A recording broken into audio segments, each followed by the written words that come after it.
Hi, my name is Stephen Joseph, and I'm the president and founder of EvoStream Communications.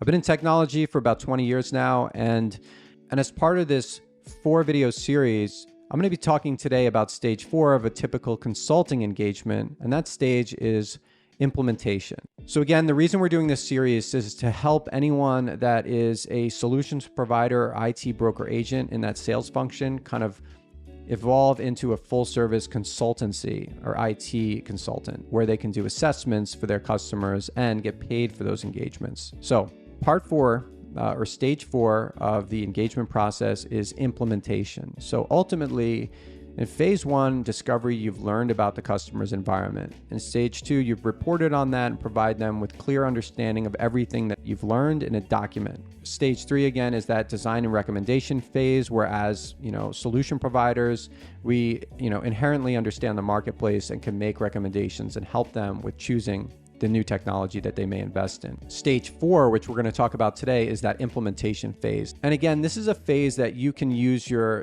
previous experience to really, transfer into this full service IT engagement. As solution providers, we're used to implementing the products that we recommend. So as part 4 of this 4-stage process, what we're doing here is we're taking any of the remediations, any of the recommendations for new products and services from phase 3, and we're actually going to do the coordination, project management, implementation of that. Now, where this kind of differs from what we do as salespeople, right, as a project management, component of the sales engagement, is in this phase, we're going to probably go deeper into the customer's environment. For example, customers may say to you, look, we don't have the expertise to make the implementations to our platforms and services that are going to be required. So let's say, for example, you recommend a customer implement endpoint protection, right?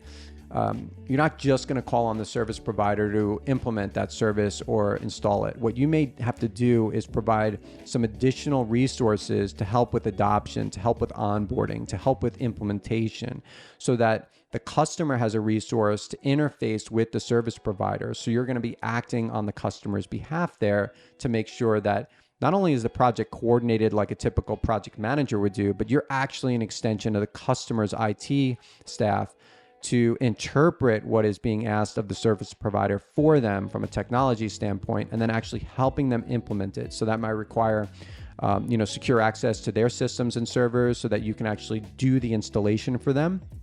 Or it may just require, again, just some basic support and onboarding help so that they can get through the process themselves. But either way, this is a very in-depth portion of the project where you could spend a lot of time working with the customer to make sure anything that they are trying to remediate or to improve upon is coordinated properly, and that the implementation is done by folks that really understand that particular product or service. Now, we're going to wrap up this 4-part series, which is, again, discovery, phase 1, assessment, phase 2, phase 3, again, is that design and recommendation phase, and phase 4 is the implementation phase. Now, we are going to do another video that talks more about the commercial aspects of this, how to set it up, how to interface with your customer. Again, my recommendation in phase 1 is to actually start to do those for free.